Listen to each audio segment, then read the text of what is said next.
Well, hey, B, it's JamiThatsMe here. Welcome back to the channel, y'all. Listen, we got to talk about love and hip hop, okay? This is kind of like a mid-season like closer before they come back for another season in 2025, okay? So we definitely got to go ahead and talk about this final episode. Make sure that you guys are supporting the channel by liking up the video and also subscribing to the channel for your girl, okay?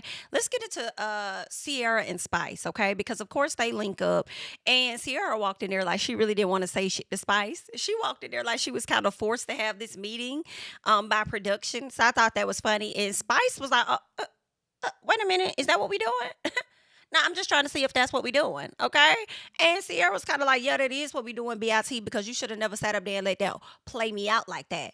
I don't want to hear that because you knew what you was doing. You let that bitch get on that stage with that whack ass song and diss the fuck out of me, okay? And you got me over there dancing and jamming to the shit, and I didn't even know the bitch was dissing me. How dare you, okay? So I love that Sierra was over there calling Spice out on her SHI. You invited that girl knowing damn well that you was finna let Amy perform that lame ass song. And I just feel like you weren't being a friend to Sierra in that moment. And however she calls you out is exactly how she calls you out. I don't really like how I'm glad that they were able to move forward, but I don't really like how they were able to move forward. I feel like Spice was not willing to take any type of accountability, in my opinion. And then when Sierra was continuing to express herself, Spice was like, girl, shut up, let me get some of your cornbread. And I'm just like, is the issue really resolved? Do you even really like her? Because you damn sure was trying to show out on her and stun on her when it came to Rennie. Knowing that she's going to be the godparent to Rennie's child, you over here throwing all these damn baby showers and stuff like you're over here trying to outdo Sierra. So, Spice, what is your issue with Sierra for real, for real? Okay, what's really going on? Anywho, so Spice is trying to let Sierra know that the music is just music and it's not personal. And I'm like, well, if it's not personal, then you should not allow Amy to bring her personal feelings into it to let somebody diss somebody else. You know what I'm saying? To allow her to diss your friends. Like, I don't think that was cool. So now Spice is saying in a confessional that as the producer of the album, she has to approve the song before she can put it under her name. And I'm like, man, please make it make sense. Okay? Okay, please. Now you want to sit up here and talk about approving a song before it can go on the album? But then you was over there asking Amy, like, are you going to keep it? What are you going to do? Or you wasn't telling her she needed to change anything. You just automatically was approving it. And I think this whole project is kind of stupid, in my opinion. Like, I'm thinking that you guys are supposed to be working on an album, but it's giving one track cipher. And I don't really like that. And honestly, if I could jump ahead just a bit, when it comes to the performances, I don't think anybody did good. Nobody. Okay? I mean, I just, nobody. Because the song sounded like, because I watched the show again and I just couldn't get into the songs. Like, the track was bad. And you know what I question is, sometimes when we watch reality shows, right, and we see people performing to a song sometimes, and or either dancing to a song, sometimes it's not the real song that they're moving to, right? Maybe they couldn't get clearance on the beat, so they had to use a different song. You know what I'm saying? One song that's probably gonna be, or a beat that's gonna be free for them to use on TV or whatever the case is. And I'm wondering if that was the case with this song, because I just felt like everybody's raps did not flow to this actual track. Some people had, flows that could have been, you know how you have flows and it can match different beats. We see that all the time when people over there and they like to mash up Beyonce tracks with a whole other tracks, and it's like, oh damn, that's all, her lyrics flow with that. Some people can do that. So I'm questioning, is that what happened here? Were these people rapping on a completely different beat or something originally? And I don't know, but I don't like it. The shit was whack. I ain't like nobody's performance, and that's just what it is. Okay. Sierra says that she didn't call her not one time to give her heads up, and she didn't. Sierra, baby, I don't know how many times you need somebody to tell and show you that they really ain't your friend and they really not rocking for you. Wasn't Spice also one of the people that did not pull up to the hospital to check on you? Like, Sierra, what's going on, baby? Okay, these people really ain't giving your friends, okay? Spice says that Sierra was asking her to be messy and she couldn't call her and tell her that. Like, you're asking me to be messy and I couldn't do that. Spice irritated me so much because you couldn't be messy, but you allowed Amy to be messy as you sat in there and listened to the track that she created and then gave her a platform for a event that you were inviting these very people to for her to diss. I don't know how much more messier that can get. That's more messier than giving her a phone call and giving her a heads up. Crazy work, just gaslighting the hell out the girl. So Spice decides to invite Sierra after listening to her song. The song wasn't bad, and in all honesty, I felt like when I saw it, I was like, Sierra song, her lyrics about fit the song a little bit better than a lot of folks that was standing up there. But I was like, how about I just don't like nobody? Okay, if that's what the end result is, that Sierra did better than some of the people that actually be out here doing it. I don't like nobody goddamn track. How about that? But anywho, Spice heard the song. She didn't think it sound bad. Okay, your business going out of business. Okay, that was funny because I'm like, you couldn't find another word for that. But anywho, child, that's what it was.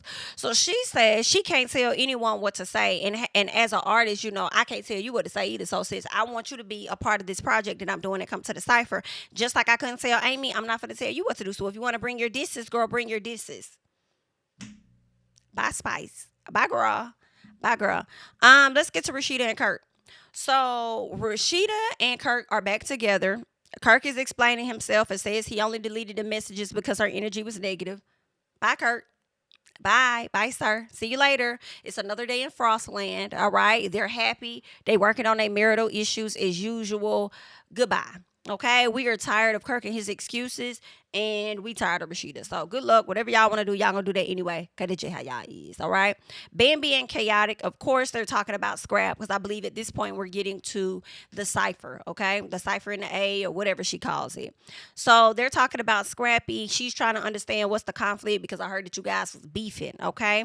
And Chaotic says that he took his name off the YouTube because he don't know how to handle his motherfucking business. And I'm not trying to be tied to somebody that don't know how to handle their business. It's really just giving it simple. Okay. So that's what's going on with them. Zane and Ashley talk, and she says that she needs to know what they doing. Okay. She says Junior's probably going to go and live with his dad. All right. To maintain, I guess, some type of consistency until they figure out what they're going to do because she's halfway out the door when it comes to him. Zane pissed, okay? He's questioning, like, whether he had, like, did you have this convo already with your baby daddy without talking to me? When did y'all have this conversation, okay? So he's feeling away, and he's like, girl, you wait till we get on TV. You wait until we get on TV, until we start filming for you to bring this shit to me. Like, that's really messed up. And she was like, well, shit, I had to learn a lot on TV about your BM. So what's going on? And I said, I know that's right. Because that's exactly how I was feeling in the beginning. Not you over there feeling some type of way about what she has to say or the conversations that she's having about her child with his dad. That's not your child. Okay, you may be standing in the place of for a little bit when he ain't there. But I feel like she really ain't have to tell you nothing. Okay, but of course she did. I mean, y'all married or whatever, have the conversation. But for you to feel so obligated to information, you didn't consult with her about going over there and giving that little boy your last name, not knowing whether he's your child or not, just doing what you want to do. So I feel like she got every right to just go ahead and talk to her son's dad and go ahead and put things in place, especially if she's in a position where she probably finna leave your ass. So if she don't, yeah, if I gotta go ahead and get the fuck out, because you ain't doing right, let me go ahead and make sure first before I do anything. Let me make sure my kids straight first as a priority, okay? So he can feel how he want to feel, and it's just gonna be what it's gonna be, all right? So bye, Zane. See you later. We'll figure out more about what's gonna happen with their little story and storyline at a later time, okay? Meanwhile, we saw her standing on the sidelines supporting him and all of that. So I don't think Ashley is really going anywhere, to be honest. Okay. I don't think she's at that point where she's fed up. So she's going to continue to deal. I think she just wanted him to see how it felt, right? To make moves and not consult your partner. So that's where they are. All right. Let's get to Yandy and Mendeecees because Mendeecees ain't been wearing his ring. They've been having issues within their marriage. And she decided she's going to bring a jeweler there to see if she can find a ring for him to put back on his finger that may match his watch or whatever he had going on. So she presented him with that. And he says that she's worried too much about public perception. I'm not saying that she shouldn't be or that she shouldn't be, but at the same time, things between y'all are going public and it's allowing people to create narratives and stuff. So with that being said, I think both of y'all should be worried about that because it's affected your relationship just a little bit. He also says that her focus is the ring and that's not his focus. His focus is actually working on the marriage. And I'm like, Mendeecees, why are you stupid? As handsome as you are, I hate that it doesn't come with brains just a bit, okay? Sir, in order to work on the marriage as well, you have to take into consideration for her that that is something that affects her and that bothers her. So you can't say that the ring isn't your focus, but strengthening the marriage is. What's going to strengthen it for y'all is her feeling secure and knowing that her man is proud to be married to her and he's proud to walk around with that wedding ring on. Okay? So I guess, but he said he was gonna do it because it make her happy or whatever. But anywho, we know later on that night we didn't see him with the ring on. So I'm like, did you get the ring sized, baby? What's going on? Okay. Anywho, I feel like Yandy, take that ring off sometimes. Just wear your band sometimes or whatever. Okay, and see how he act with that. Okay, because I feel like they can do it. It's cool when they do it. It's a problem when you do it. Bet. Okay. Anywho, let's get to the showcase. All right. So, well, before we get to the showcase, because they're still showing us events leading up to the showcase, Rich pops up. Rich from New York, Erica Mina's ex, okay, ex boo. What we learned is that he's there with with Jasmine. So Jasmine had asked Erica when Erica invited her if she could bring a guy. She does. She bring Richie Dollars. The fact that she brings Richie Dollars along does question me and make me wonder if we are going to be seeing Richie Dollars on Love and Hip Hop ATL just a tad bit more. I don't know, because them two linking up is very odd to me. Like, why would y'all and how would y'all really know each other for real? So I wouldn't be surprised if we end up seeing him a little bit more. Now, Jasmine, Yandy came hold on, let me see. Yeah, so we talk about that. Jasmine, Erica, and Rashida and Kirk are all in the room together. Jasmine finds Erica. She goes into that room. Soon as she comes into that room, Rashida decides she's going to get up and leave the room. Some part of me feels like, Rashida, when you get up and leave a room, I know for you, you may be like, I don't want to have no interaction with this girl. I don't want to get upset and snap off on her. But then also it be given when you get up and leave a room that you scared. It's given just a little bit that she got you so bothered that you got to get the hell up out your seat and go. Like, it's something like I don't like. I know what you may be trying to do, but I don't really like how it looks at the same time. Like, it gives that she ruffles your feathers so much that you got to step out. And I feel like it should be the other way around. You the wife. She should be bothered by your presence, okay? But, it is what it is. Rashida gets up and moves. She leaves Kirk there. Kirk and Jasmine starts talking, Of course, he apologizes for lying on her, saying, nah, you wasn't coming to the house with the birthday suit on, coming to the door with the birthday suit on. So, my bad. I shouldn't have lied. Stop that. My bad, okay? The fact that Jasmine told us that was not what was happening and Kirk was creating this or whatever, I feel like the daughter tried to say that she's done that too. So didn't Rashida meet up with the daughter and say that Jasmine has also come to the door with some certain type of attire on? First of all, I can't remember if she did or didn't. But my thing has always been she's in her fucking house at the end of the day. She could come to the door how she chooses, okay? In my opinion, as long as she ain't trying to entice you into nothing or whatever, like, I don't think there's anything wrong with that. But come to find out, he was lying. And if the daughter did say that, then your daughter was over there lying too. Because she'll lie for her daddy, and y'all all over there trying to paint it out to make it seem like daddy don't want her, and daddy, you don't know what the hell your daddy wanted. Because before y'all knew he had got her pregnant, y'all probably was sitting up there saying the same shit. As if your daddy is this perfect man, only to find out that the child really was his. Like, girl, what the hell? But anywho, he over there apologizing for lying, and Jasmine was like, "Yo, and you should because you was fucking lying, and I been said that you were." So now I'm like, well, hell, he lied about that. I still believe Jasmine on the text messages because he deleted them. Then he gonna ask her to, well, I apologized about what I lied about. So don't you think that you can take the pictures, apologize about misconstruing or whatever the message is. But how Kirk was wording it to her, I feel like he didn't blatantly call her a liar. So when he went and apologized to her And when she left out the room, he followed behind her. It was like, hey, I took accountability for, the things that I said and stuff. Like, can you take some accountability for like the messages or something like that? But he wasn't really calling her a liar. So I'm like, are you wanting her to take accountability for putting the messages out there, which, exposed you? Are you wanting her to apologize for exposing you or something like that? I don't know. But it seemed like he was trying to be a little careful with how he approached that with her.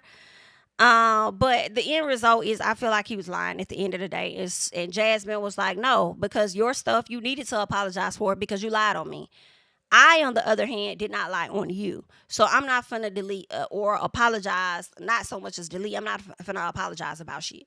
Okay, so he felt the way he walked off. He had no choice but to walk off. I still believe Jasmine. His excuse don't even make sense. When somebody send me something negative, I delete it. So then that would mean that when Rashida sends you something negative, you delete it, right? Oh, okay. But now that you know your history with your wife and she doesn't trust you when it comes to Jasmine, then you would think that he would just save the messages. So if there's any point that you need to vindicate yourself and show that this girl lying on me, you would have those that proof to show that. So Kirk is full of shit. As always. Anywho, he says he does want to legitimize Cannon. He wants to give him his last name and stuff. He wants to eliminate the lawyers because he's tired of paying them. And he's like, are you okay with the money that I give you every month? She said, yeah, I'm good with it. He was like, cool. We'll get everything drafted up. We'll know that you are okay with that. I'll continue to send you that amount. And that's it. And she was like, okay, good. Sayonara. That's all I needed. Okay? Because ain't nobody stunned you like that. It is what it is. Let's get to the performances. Actually, we don't have to. Everybody did bad. I didn't really like it. I think they did better in the rehearsal than they did on the stage. Okay.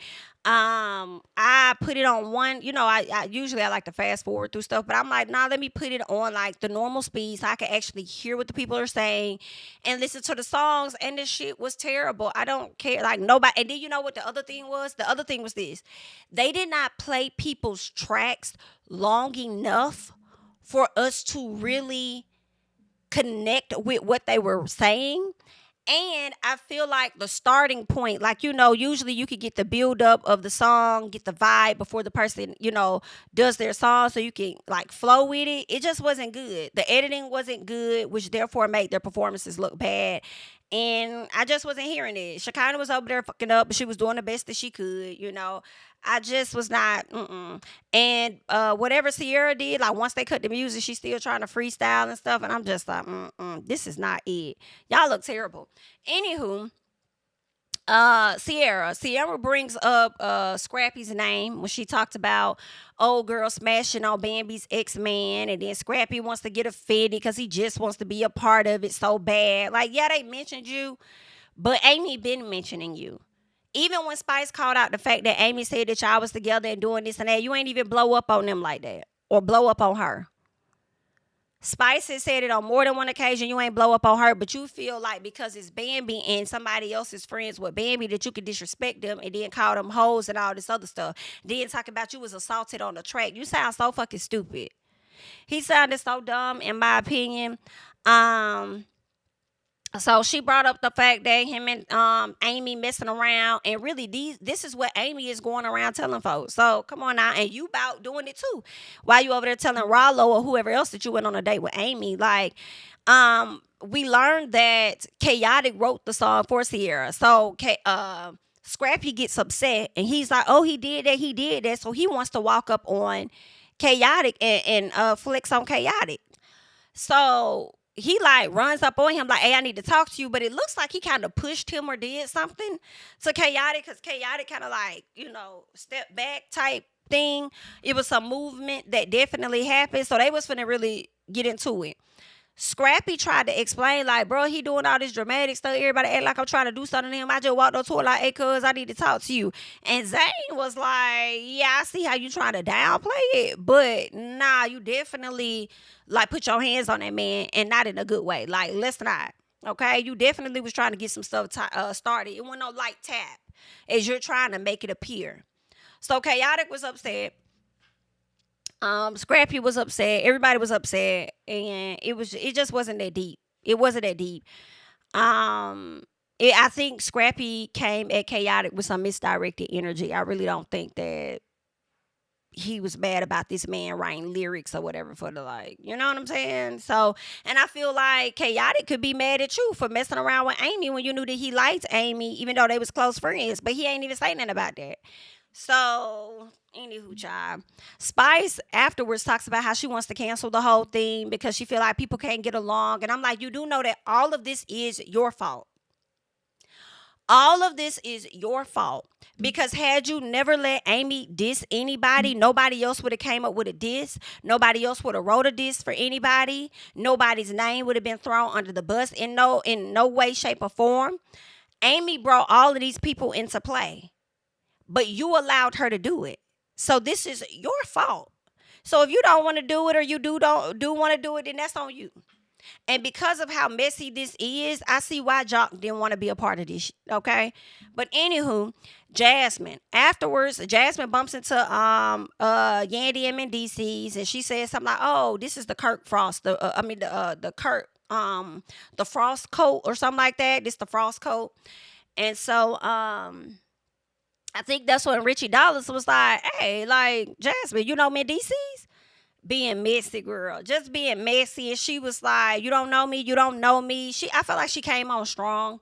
She was trying to force him to know exactly who she was and where he knew her from, as if she was the one messing with him, like she's the one trying to expose him to his wife for messing with her. It was just a bit too much, in my opinion. And he's over there like he don't remember her. So if he doesn't remember you, I feel like just let it go. Like it is what it is. Keep it pushing. Because what's done in the dark gonna come to the light anyway. So just rock out. They get outside. First of all, Erica Racine was like, I'm not done. And Medici said, yes, you are. You're done. Okay? Well, they get outside. And I love it because you over there talking about somebody done, like you punking somebody or something. So they waiting outside on y'all motherfuckers or whatever, okay? They're outside. Erica Racine asked Yandy, like, so you okay? You just okay with your man fucking other women? You just okay with him cheating on you? Girl, a mess. Now, Yandy, I feel like that was when you should have ran up in her stuff. In my person, I feel like if you was gonna get in her face, you should have got in her face the moment she addressed you about that. Like, BIT, you don't know shit about my marriage, so you can get the fuck about my face with that, right? Well, Mendeecees asked the girl, like, why are you talking? Why are you talking? She like, because I can. And what you finna do? Like, I can't run my mouth. You the one that's being a hoe, being a thought out here all over Atlanta.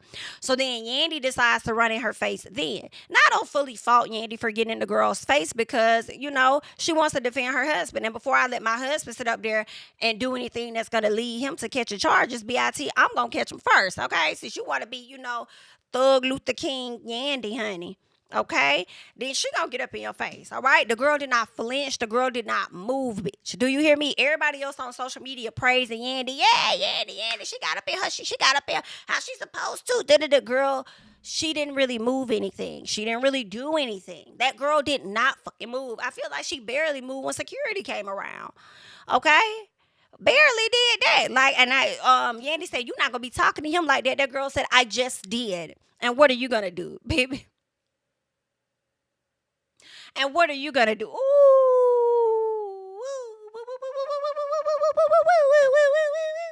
Girl, you sure you want to try Erica like that? Okay. Girl, I'm talking about did not flinch, did not step back, did not move. The only thing that was moving was the lips because she wanted that action. Girl, I can't. This is a lot here. Girl, not you running over there trying to put fear in somebody only to realize that you never put fear in them at all. Whoa, that's a lot. Okay. So security gets in it and you know they try to separate it, and I think maybe somebody could have swung, or I don't know if Yandy swung it and the girl swung back, or if it was vice versa. Mendeecees trying to push through security to get at women. Mendeecees, that's not a good look. That's not a good look. I mean, I would expect it from a person who would put his mama's house up. Or what was it? He sold his mama. What was the thing Mendeecees had said? Where when he was doing drugs and stuff, he had to, you know, give up his mama address and all of that. Like, I'm like, for a man that will operate like that, then I guess I shouldn't be too surprised if you would want to, you know, throw hands on a woman. Cause I guess, cause he was trying to get at them. Then he told Yandy if any of them girls touch her, he gonna go crazy and stuff. So I'm like, well, okay then. Now I'm saying defend your wife, but damn, Okay, but anywho, so the girls are going back and forth. The girl, Erica told Yandy, "Don't you ever get in my face like that again," or something like that. She said, "And I'll beat your ass." I said, "Oh, I believe it. I believe it. I do believe it." And Yandy stepping in her face like, "You ain't gonna do this. You ain't gonna do that." Yandy just doesn't strike me as that type of girl. She does not strike me as the type of woman that be fighting like that. I just don't. So I see why that girl wasn't afraid, fearful, or none of that. You're not that girl like that. Okay. Now, I don't mean that you can't fight or you can't stomp somebody out, but I will say that it wasn't believable. Okay. Anywho, Yandy feels like, in that moment, it makes her love her husband that much more because she feels like he stood 10 toes down for their family. She feels like, yeah, he had her back. She loves that vibe and she loves him so much. And I'm like, did he really stand 10 toes behind you?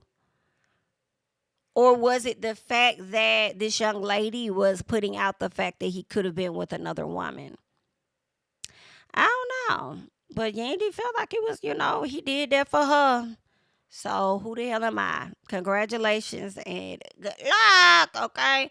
That's all that happened on the episode. It was cool for what it was. You guys can leave your thoughts and comments down below on how you felt about this episode of Love and Hip Hop ATL. All right, that's all that I have for this time. I'm Jami. That's me. Don't forget to like, comment, subscribe, share my videos. Follow me on Instagram and Twitter at Jami. That's me. And I'll catch you guys in the next one. Bye bye. King of my city and cul-de-sac. Coming out swinging like soldier rags. Leading my people like quarterback. But I study this shit, I'm an almanac. Had to get up and grind. Knowledge is booming, I'm here to apply. Came with the chip and the dip, it just single the mind. We finna do more than survive. I need my check. Spinning the block for the Gouda. We hitting the jeweler to flood out the net. We don't do beef on computers, I'm straight out the sewer. We come when you rest. Niggas be looking perplexed, so keeping my foot on their neck. No map, I trust my gut for the quest. But drama, I'm fully abreast. I was ready for years and they died of me. All of a sudden they tell me they proud of me. I've been dropping these haters like calories. Cross them out, I came back with some boundaries. Stand for my honor, but too raw, no corner. Packing the stick with a drummer. Wanna catch my bad, won't fumble. I done came too far to be humble.